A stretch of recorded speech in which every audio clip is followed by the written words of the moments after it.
There are questions we think we've outgrown, but the longer we live, the more haunted we are by them. What happens after we die? Is there truly a self that exists beyond the physical body? Or is everything we call a soul just the illusion of a brain shutting down? It's one of the most difficult questions science has ever had to face. And what researchers have found sometimes defies their own explanations. For decades, neuroscience has gradually chipped away at the belief in the soul. They've mapped the brain, where memory lives, where emotions begin, where language is formed, and even where thoughts emerge. Some extreme materialists once declared, "When the brain stops, you stop. No soul, no afterlife." But then, things got complicated. In 2001, a study published in the medical journal The Lancet, conducted in the Netherlands, followed over 300 patients whose hearts had completely stopped. And strangely, nearly 18% of them reported something that couldn't be explained by brain activity alone. They described hovering above their own bodies, clearly remembering voices, devices, even conversations during resuscitation. Some could describe the faces of nurses they'd never seen before.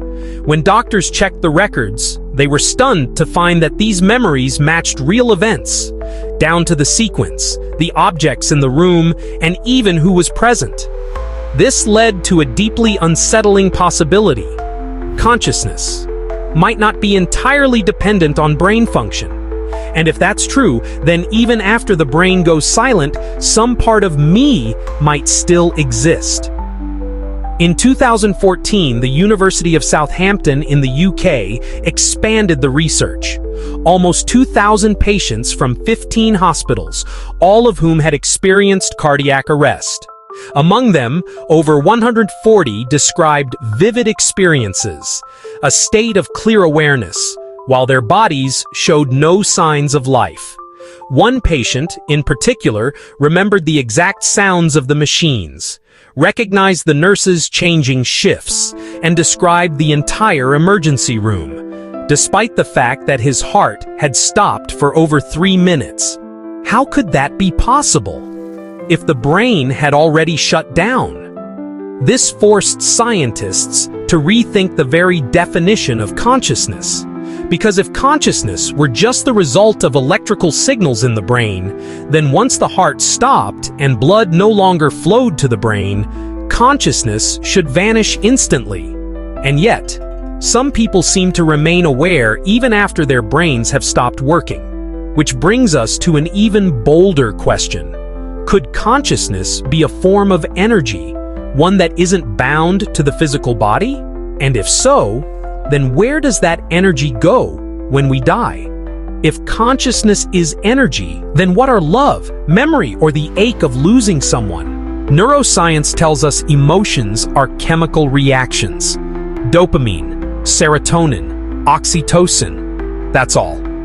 But if that's true, why can we feel the presence of someone who's no longer alive? Why, when we walk into an empty room, can we still catch the scent of an old shirt, sense a familiar breeze, or sometimes feel like someone just passed by? You can't weigh it, you can't prove it, but you can't deny it either. Some physicists have proposed a radical idea. If the universe is a vast quantum structure, then no energy within it, not even consciousness, is ever truly lost. It only changes form. In the groundbreaking book Biocentrism, Dr. Robert Lanza, a leading expert in stem cell research, made a bold claim. Consciousness does not arise from the brain. Quite the opposite. It is consciousness that creates reality. In other words, the body is merely a receiving device, while consciousness is the user observing the experience. Just like cell signals don't live inside a phone, consciousness doesn't reside entirely inside the human brain. And when the device stops working, the signal is still there. which means, after death, perhaps we don't disappear. We simply disconnect from the physical world. For many who've had near-death experiences, that moment wasn't an ending, but the beginning of something strange and profound. Some describe a sensation of warmth all around them, a gentle light that felt like a mother's embrace, and memories of their entire life playing backwards like a film reel. Others say they lost all human form, yet still knew they were themselves. They heard without ears and saw everything without eyes.